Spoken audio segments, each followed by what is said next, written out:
(19:5) states the following concerning their legend of the phoenix. Okay, Jewish literature, right? It says Eve gave the cattle, beasts, and birds to eat of it the forbidden fruit from the tree of knowledge. So she didn't just give it to Adam, she gave it to all the animals too, as it says here. All obeyed her and ate thereof, except a certain bird named Sho, as it is written, Then I said, I shall die with my nest, and I shall multiply my days as the Sho. And that's very similar to the verse in Job 29:18 and 19. Says here, Horapolinis in his Hieroglyphica 1595. Now we're gonna get into what this Hieroglyphica was, right? This book, this Hermetic book, this translation of the Egyptian hieroglyphics for these Greek Hellenistic Hermetic followers, right? And it says here, states the following concerning the year. When they would represent a year, they delineate Isis, example, a woman. When they would represent a year otherwise, they delineate a palm tree branch. Because of all others, this tree alone at each renovation of the moon produces one additional branch, so that in the 12 branches the year is completed. Wow. On the surface, it does not appear obvious why the Egyptians associate the Bennu bird and the palm tree with the phoenix. We know both Jewish and Greek thought realize this association, but they do not give a reason for it. The symbolism of a bird's renewal or rebirth and flight into heaven is a common theme regardless of the tradition. Chinese, Indian, and Native American legends of the phoenix. In China, the legend centers around the Feng or Heng Huan. This mythical bird comes to earth to help in the development of mankind and then returns to heaven. Like an angel. We'll get into that later. In India, the bird was called the Veena, and the Native Americans called it the Thunderbird. And again, we're going to get into also as well later one of the epithets of Thoth, and as we are getting close to relating all these gods, the mythical gods of the ancient past, one of them was Thor, right? And he's related to thunder as well. So let's continue. It says Egyptian legends of the phoenix. Most traditions concerning the phoenix appear to originate in the legends of the ancient Egypt. It was in Egypt where the Bennu bird, a heron or stork-like bird. Again, earlier we saw that the ibis is the scientific name for a type of stork, right? So what is the difference? Ibis again was Thoth, right? And we're relating the phoenix to Pahenok, or the house of Enoch, what it meant in the Egyptian. Phoenix, the Phoenician word, where they got it from, and that is Enoch, right? And slash Thoth.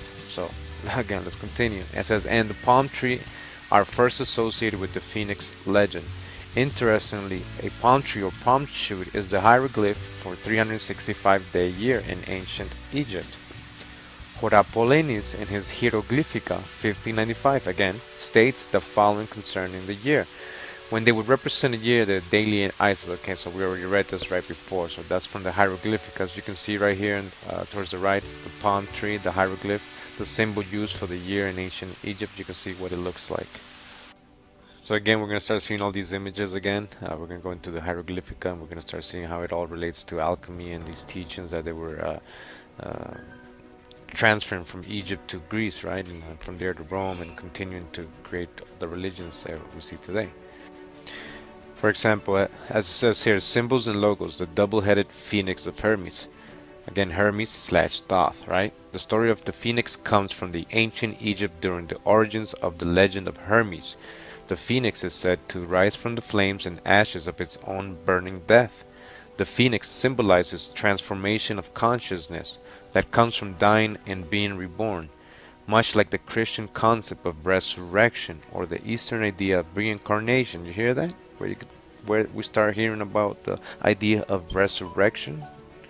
The double-headed symbol for Hermetic tradition offers the additional Eastern concept of duality and paradox of human cognition.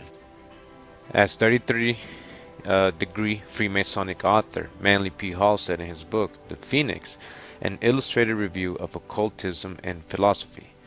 Among the ancients, a fabulous bird called the phoenix is described by early writers. In size and shape, it resembles the eagle, but with certain differences. The body of the phoenix is one covered with glossy purple feathers, again purple, and the plumes in its tail are alternately blue and red. The head of the bird is light in color, and about its neck is a circlet of golden plumage. At the back of its back, the phoenix has a crest of feathers of brilliant colors. The phoenix is said lives for 500 years, and at its death, its body opens and the newborn phoenix emerges. Because of this symbolism, the phoenix is generally regarded as representing immortality and resurrection. There you go again. The phoenix is one sign of the secret orders of the ancient world. Okay? The phoenix again is one sign of the secret orders of the ancient world and of the initiate of those orders. For it was common to refer to one who had been accepted into the temples as a man twice born or reborn. Wisdom confers a new life, and those who become wise are born again. And you see how the Masons, where they got this symbology from, the symbol you see here with the double-headed phoenix. We saw earlier with Hermes as well. Again, the symbol of the self-born, who is the androgynous phoenix in the esoteric symbol. The double-headed phoenix is the prototype of an androgynous man, for according to the secret teachings there will 33rd degree Freemasonry P. Hall. Again, you see how their esoteric teachings, what they use the phoenix as you can see the drawing right from this book. You can see the cross, the crucifixion. You can see Jesus with the phoenix, the resurrection, right? This is their books, their drawings. Take a look where we start seeing again the Hermetic teachings influencing Christianity, right, as we read earlier, right?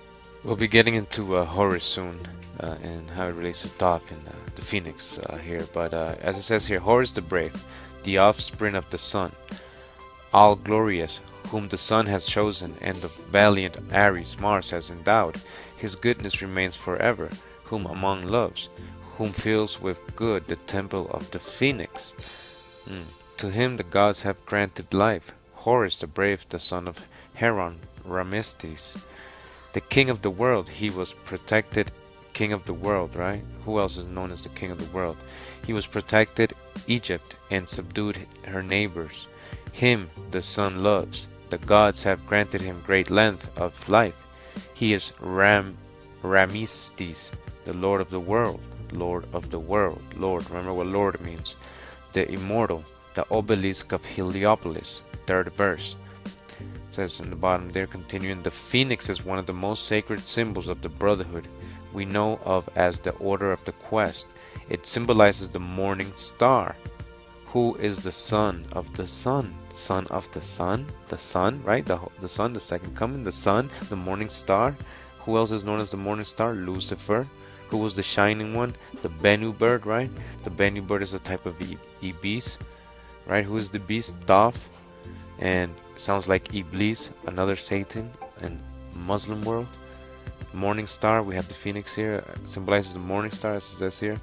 Continuing, the father in which we celebrate through the rising of this most glorious firebird from the flames into immortality and reincarnation. The phoenix is the sun and the Messiah that has risen to become the soul of the sun god Ra. You see this? The sun and the Messiah.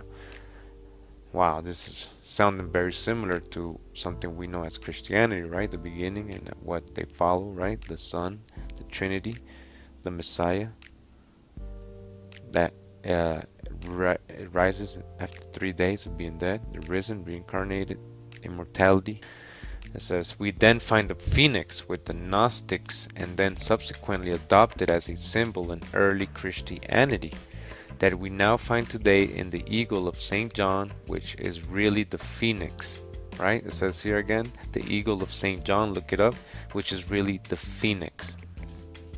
The picture to the right depicts Christ and the phoenix mosaic in the church of SS Cosma e Damiano in Rome. The phoenix is the bright morning star in the Bible in Isaiah 14:12. Again, the phoenix is the bright morning star in the Bible in Isaiah 14:12. How you have fallen from heaven, O morning star, son of the dawn. You have been cast down to the earth, you who once laid low the nation.